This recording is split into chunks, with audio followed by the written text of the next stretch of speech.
बिस्मिल्लाहिर्रहमानिर्रहीम। जर्मनी के channel conflict zone में टिम सेबेस्टियन ने इमरान खान को इसलिए मदऊ किया कि वो अपने दिल का गुबार हल्का कर सकें। उन्होंने कहा कि इमरान खान को 180 मुकदमों का सामना है और उनको ये डर है कि उनको कैद कर लिया जाएगा। मज़ीद उन्होंने कहा कि मौजूदा हुकूमत कहती है कि यह हुकूमत अगस्त में केयर टेकर एडमिनिस्ट्रेशन को दे दी जाएगी ताकि इलेक्शन के लिए रास्ता हमवार किया जा सके, इसलिए वो हिस्सा नहीं ले सकेंगे। टिम ने कहा कि खान का कहना है कि पाकिस्तान एक मजबूत और नाकाबिले शिकस्त फौज है और दुनिया से मुल्क में जमहूरियत की अपील कर रही है। टिम खान के मतलब कहता है कि इमरान खान के पास कौन सी जमहूरियत के रिकॉर्ड हैं। वो हर तरफ से ह्यूमन राइट ग्रुप्स की तरफ से तनकीद का निशाना बनाया गया जब वो वज़ीर आज़म था, तो वो अब कैसे अपने मुकदमात पर सवाल उठा सकता है और वो क्यों तालिबान के साथ इतना नरम रवैया रखे हुए है। इन सब सवालात के इमरान खान ने टिम को ऐसे जवाब दिए कि दिल बाग बाग हो गया, सर फ़ख्र से बुलंद हो गया। रश्क हुआ कि इमरान खान हमारा कप्तान है। न सिर्फ इमरान खान ने उस वक्त एब्सोल्युटली नॉट कहा जब वो वज़ीर आज़म था, मगर अब जब वो हुकूमत में नहीं है, इमरान खान ने ऐसे खरे खरे जवाब दिए कि टिम की भी बोलती बंद कर दी। मेरी आप सबसे दरख्वास्त है कि वीडियो ज़रा लंबी है, मगर प्लीज़ इस वीडियो को पूरा देखें। वो लोग भी इस वीडियो को ज़रूर देखें जो खान को यू टर्न कहते हैं कि कैसे इमरान खान ने अपने मुल्क का दिफा किया। मैंने इस वीडियो को कैप्शन में रखा है ताकि जिसको इंग्लिश समझने में मुश्किल हो वो पढ़ भी ले और समझे कि इमरान खान हमारे मुल्क के लिए क्यों ज़रूरी है। आइए मिलकर इमरान खान के करारे जवाब सुनते हैं। Imran Khan, welcome to Conflict Zone. My pleasure. The Pakistani government says it will hand over power to a caretaker government August the 14th, paving the way for general elections. If that happens, do you plan to contest those elections? Oh, most definitely, Tim. We're going to contest the election. Question is, will they allow our party to contest the election? This is the big question right now. Will they allow you? Because you've got something like 180 serious charges against you, all of which you've denied. Doesn't that disqualify you from taking part? Or might it? Well, till the age of 70, I didn't have one criminal case. And in the last few months, I have almost 180. But it's just not just that. My entire party leadership is underground or in jail, and about 10,000 of our workers are in jail right now. So there's a total crackdown on my party. So the question is, even if I'm in jail, which I think they will sooner or later put me in jail, will they allow the party to contest election? That's the big question. And if they don't, you've already suggested that you might start a new party. Is there time for that? Well, we are speaking to our lawyers. I mean, there's no way they can ban a political party which has over 70% rating, public approval in the country. So we're just working out what are the tactics they'll use to ban the party, and then what options have we got after that. Do you foresee a peaceful or a violent campaign? I don't see violence because, elections is something the whole country is waiting for. The vast majority of people are waiting for elections in this country. And so in a way that will let the steam off. But if the other worry is that they might go against the Constitution and delay the elections because of fear of losing. On 14th of May this year, the Supreme Court, according to the Constitution, had announced the elections of Punjab, which is 60% of Pakistan, but the government refused. So because of fear of losing. So we're still not sure whether they will go ahead with elections. You've been complaining that democracy is hanging by a thread in Pakistan. Surely one of the main reasons for that is that you have a powerful army that's been pulling the strings since independence in the country, and without any public accountability. Why did you never manage to bring it under democratic control? Well, Tim, Pakistan started off as a security state. We came to being in 47. In 1948, there was a conflict with India. There was enormous amount of insecurity in Pakistan that will we survive as a state with a neighbor, hostile neighbor 7 times the size. So hence the over-reliance on the military began. And almost half the time we were ruled directly by military through various military dictators. And then the rest by these two families. So I am really an outsider who came in 2018. So therefore, the army basically is entrenched in our political system. Now, the big question is, how do we now evolve our political system into moving towards a genuine democracy rather than a hybrid system? You were fine with the army, weren't you, as long as they backed you? You once put it you were on one page when it came to policy decisions. Now that you've fallen out of love with each other, you accuse them of persecution and attempting to kill you, and they've thrown these 180 charges against you. Did you really think you could take on the army and win? Look, Tim, the situation is evolving. You know, as they say, you only cross the river once, because, you know, as time passes, it no longer is the same sort of Pakistan it was 70 years ago or 20 years ago when General Musharraf imposed a martial law. This is a different Pakistan. In 20 years, we've had a free media. First time you had independent TV channels coming in and a vibrant media. And secondly, we had a movement for the independence of judiciary, which was in 2007 it started. And so our judiciary became fairly independent, whereas previously it was part of the executive. Now the situation in Pakistan is completely different. The acceptability of martial law is just zero in this country now. So what is going on right now is a new equilibrium. How do you now have a system where the elected prime minister has the responsibility, but does he have the authority to implement his program? My 3.5 years in power, I found that we were on the same page. And by the way, army, you mean the army chief, because there's no democracy in the army. So we worked quite well for 3 years. The problem I had was that in the last 6 months, he then decided to he already intrigued with the current prime minister. And to get an extension, he then undermined my government.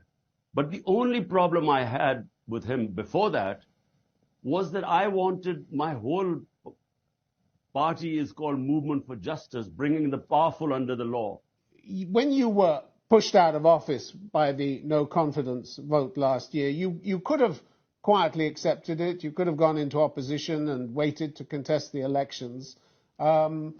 But when you were arrested last May, you claimed the army chief, Asim Munir, was behind it. They're petrified, you said. They know that we will sweep the elections, so they've been looking for an excuse to put me in jail. You also named a senior officer as trying to have you killed. In a way, you were asking for trouble, weren't you? You must have known that at the time. Well, firstly, you know, I might, if it was a normal vote of no confidence, I would have accepted it.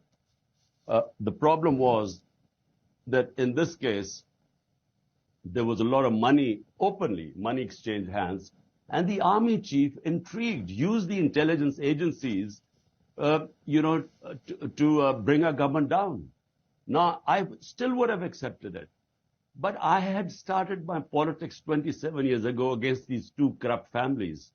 Both of them have massive corruption cases against them. In fact, Zardari was put into jail by Nawaz Sharif for corruption. The cases against Nawaz Sharif were from Asif Zardari. Both were termed by the military establishment as corrupt. So what I objected was that after all this 27 years of struggle, they were imposing the same crooks on us again. And that's why I went into the public. And by the way, no disruption. I just did public rallies telling the public that, look, this is, we are not sheep. I mean, they cannot impose these crooks on us and expect that like dumb sheep, we would just accept this injustice. And that's what happened. The people responded. Out of 37 by-elections, my party swept 30 of them, despite the establishment supporting them. Now, that's when they got worried, and that's when they tried to kill me. That was my first assassination attempt. Something they've denied. Something, of course, which they've denied. Mr. Khan, you claim to want democracy in Pakistan, but many of your actions don't seem to bear that out. You rejected the results of the 2013 elections that brought Nawaz Sharif to power, and when his government rebuffed your demand to stand down or hold new elections, you threatened to storm his house. How democratic was that? Uh, Tim, look, in 2030, the elections were rigged. The establishment then joined hands with Nawaz Sharif and rigged the elections. All we asked them was that there were 133 petitions in the about the federal government. We said just have 4 random ones, just have an audit done, and if there's no rigging, we will accept it. So look, in August 2014, your activists, alongside those of a hardline Islamist preacher, Tahir al-Qadri, attacked the parliament and other government buildings. At least 3 people were killed and hundreds injured. And you fanned the flames of violence when talks failed. What did that have to do with democracy? This is not true. Let me tell you exactly what happened. We asked for 4 constituencies to be opened up out of 133 which were challenged. They refused. We did a protest. And we did a protest for 126 days, Tim. Nothing happened except for one day. Nothing happened. These were the most peaceful protests. Our right, just asking them to do a check on the elections. It actually went into the Supreme Court then. But it was never violent. The one night that was violent was, unfortunately, another party also joined us in the protest. And so, something happened one night and there was shelling and so on. But you that's told the crowd, 126 days. You told the crowd, I'm prepared to die here. You said, I've learned that government plans a major crackdown against us tonight. I'm here till my last breath. It's almost as if you wanted a punch-up. No. This is right. What are you talking about right now? What's happened? I mean, it's completely different what's happening right now. Or are you talking about 19? I was talking about 2014. I was talking about 2014, the mob in Islamabad. What happened was, I could go into details. They tried to disrupt our peaceful protest, and they tried to remove us from there, and then there was tear gas and so on, and trying to scare us away. And so we resisted that. But the fact is, in my 27 years, I have always urged everyone to remain within the Constitution and exercise our right for peaceful protest. And that's what it was. 126 days. Only one day there was this tear gas shelling, and when there were, sadly, a few casualties, 3 or 4 people died. Why not control your supporters instead of stoking the violence? What we saw this year, May this year, your arrest by paramilitary troops at the Islamabad High Court. This led to protests and rioting by your supporters across the country, as well as vandalism against military installations. At least 8 people died, probably many more. What did they die for? What did they die for? A classic case of blame the victim. What happened on the 9th of May? I was sitting inside the Islamabad High Court. There was no warrant against me for arrest. While I was sitting there, filling in the forms, there was an attack by not just rangers, but commandos. Commandos came in, and this is visible everywhere. They came in, they broke through that registry office I was sitting in. They beat up everyone. My lawyers were beaten up. The staff was beaten up. I was hit on my head. And they dragged me out like a criminal. And when these images went out, there was obviously going to be a reaction. Did you call for calm? Just completing. Bear in mind, the Supreme Court then passed a verdict that my arrest was not arrest, abduction was unconstitutional and unlawful. So I was the victim of this. And the way they treated me and the reaction to that, there was always going to be a reaction. Imagine the head of the biggest party being treated like a terrorist. So there was going to be a reaction. But question is, who ordered it? Who ordered that unlawful, unconstitutional act. The question is also the question is also the question is also whether you tried to stop it, Mr. Khan. You're often declared commitment. Tim, hold on. Tim, hold on. I was in jail for 4 days. How was I supposed to stop? I didn't even know what was going on. When they produced me in front of the Supreme Court Chief Justice, that's the first I found out about the violence. And I condemned it immediately. Mr. Khan, your often declared commitment to democracy doesn't seem to have been appreciated by everybody when you were in power. In 2021, your last full year in office, Human Rights Watch says your government stepped up its efforts to control the media and curtail dissent. Authorities harassed and at times detained journalists and other members of civil society for criticising government officials and policies, it said. Are you proud of that? I wish they would give me specific incidents. We have investigated. There were 10 incidents of journalists, who claimed that they had been mistreated. 10 incidents. My party was only responsible for one of them, my government, which immediately we remedied. 3 or 4 of them related to the security forces. We were coming out of the war on terror, and they then thought that these guys were overstepping and the troops were vulnerable and so on. Nothing to do with my government. You cannot compare, Tim, what is going on right now. Our best journalists hounded out of the country, murdered. Four of our top journalists have run out of the country. Our other journalist, who is the highest viewership on YouTube, has been abducted for 2 months. His family doesn't know where he is. All media is controlled today. My name is not allowed to be mentioned on television.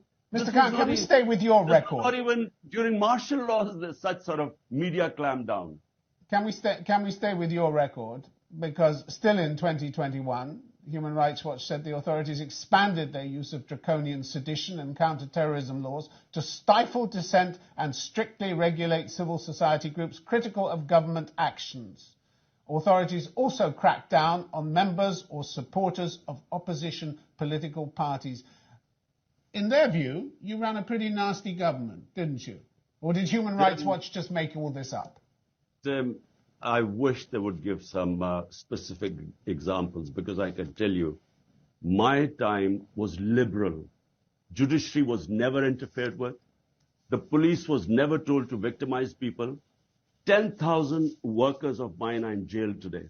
Entire senior leadership is in jail. And you name me the number of times the opposition did protests. Not once did we try and stop them. They have never even allowed us to do one peaceful protest. And the draconian crackdown, listen, Tim, this has never happened in our history. People are being picked up in the middle of the night. Houses are broken in. Houses are robbed by the police.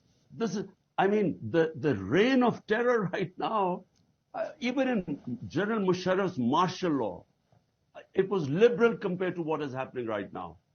In 2021, your own Human Rights Commission, Pakistan's own Human Rights Commission, was scathing about what it called your government's deliberate attempts to malign numerous human rights defenders and journalists. The government's increasingly authoritarian tendencies provide, it said, no room for consensus building between the state and civil society. Did they get it wrong as well? Were they making up the stories? Are they biased? What is it?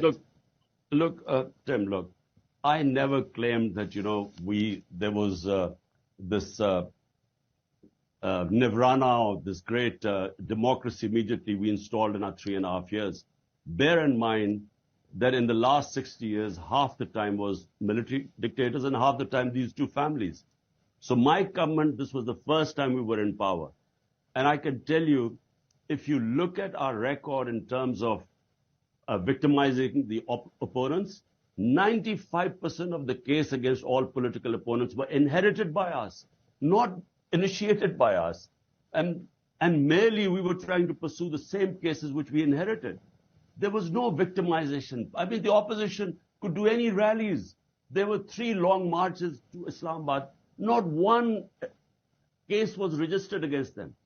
There are 180 cases against me, most of them terrorism cases. There are 2 murder cases. There are 2 corruption cases. There are a blasphemy case against me. in the last 7 months, this has never happened in our history. I'm almost about to break a world record to reach my double century.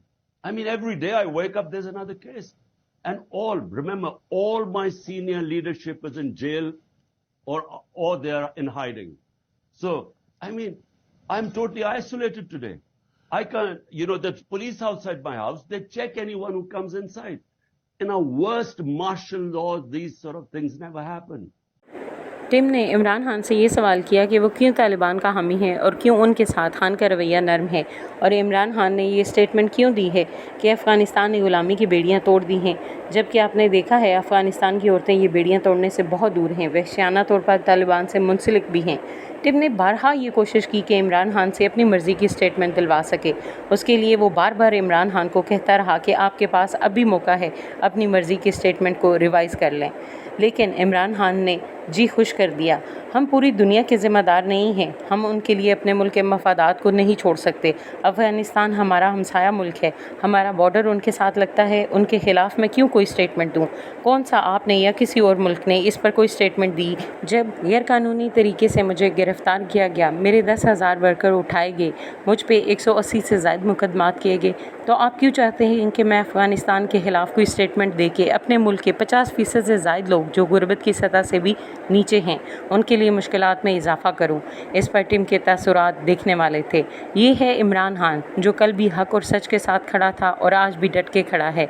इस video को लाजमी like कीजिएगा ताकि मेरी भी हौसला अफजाई हो सके, और ज़्यादा से ज़्यादा शेयर कीजिए कि खान की आवाज़ दुनिया के हर मुसलमान तक पहुँच सके। पाकिस्तान जिंदाबाद। Let's talk about some of your attitudes that have excited, shall we say, less than enthusiasm by the international community. In August 2021, you welcomed the Taliban's seizure of power in Afghanistan, saying that Afghans had broken the shackles of slavery. Having seen how the women of Afghanistan, far from breaking their shackles, have had them brutally reattached by the Taliban, would you like to revise that opinion, or do you choose just not to see that? Number one, this was a speech talking about mental colonialism. This was a speech dealing with changing our education syllabus, curriculum, because we still had the old colonial curriculum where the small elite had English medium and the rest had Urdu medium, and there was this big gap between the rich and the poor because of this education. So what I was trying to, it was an Urdu speech in Urdu, I was trying to tell them that we have to break these mental chains of slavery. And basically I was just referred that in Afghanistan they've attained their independence. This was made into such a big thing. I mean, well, you never revised it, did you? But listen, you never revised it. I'm giving you a chance to revise your opinion of the Taliban, who whipped and beat women when they demonstrated for their rights. Whipped and beat them. Firstly, Tim, so let's get the facts right. Against the British in the 19th century, the Afghans got their freedom when the British left. Soviets in 20th century, when they left, they got their freedom. So the US, when they left, they got their freedom. That's how it's just a fact. Now come to Taliban. Look, first of all, whichever government is in power in Afghanistan, Pakistan has to have good relationship with them. I had very good relationship, or tried my best, with the Ghani government, previous government. I went to Kabul. I invited him as a prime minister. We have a 2,500 kilometer border with Afghanistan. We don't look upon Afghanistan as Taliban government or Ghani government. We look upon them as Afghan government, because if we do not have good relationship with the Afghan government, there are 3 million Afghan refugees living in Pakistan. So you refuse to condemn their crimes? You refuse to condemn their crimes? No. First of all, let me just clear so that you understand. Whichever government is there, Pakistan should have good relationship with them. Because in the previous time, there were 3 terrorist groups operating from Afghan soil into Pakistan. The TTP, ISIL, and then there was the Baloch Liberation Army. So, from our point of view, if we have good relationship with the Afghan government, then they will control this cross-border terrorism. That is the main reason. Now you come about Taliban.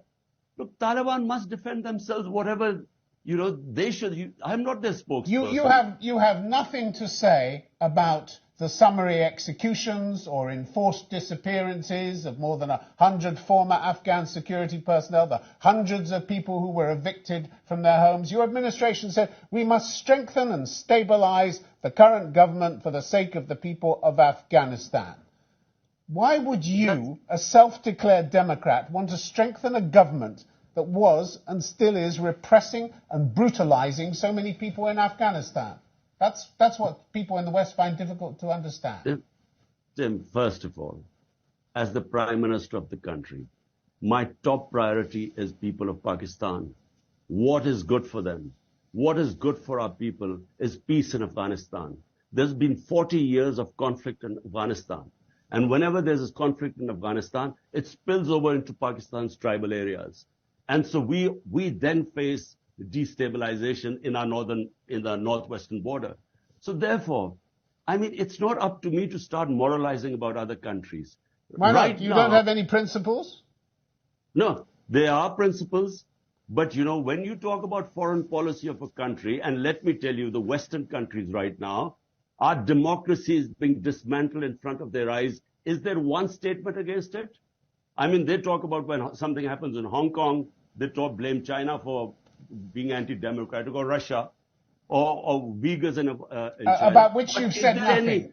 Is there any statement against Pakistan dismantling of our democracy? Up 10,000 people in jail, the sort of victimization going on, and total clampdown on media. So is there any statement by anyone? Because it's not in their interest. So the countries, the Western countries, look to their own interests. In Kashmir, there is total violation of human rights. Is there any condemnation? No, because India is a strategic ally, a bulwark against China. So don't ask countries like us, who have 100 million vulnerable people in this country, 50 million below the poverty line, 50 million just above it. This is our priority. So they usually ask me, give statement against Uyghurs or what China doing, or the Ukraine-Russian conflict. We can't afford these moral statements, because our statements could affect people going below the poverty line in this country. All right. So I'm, as a Prime Minister, this was my priority, rather than talk against all the wrongs being done in this world. All right, Imran Khan, we have to leave it there. Thank you very much indeed for your time. My pleasure, Tim. Thank you.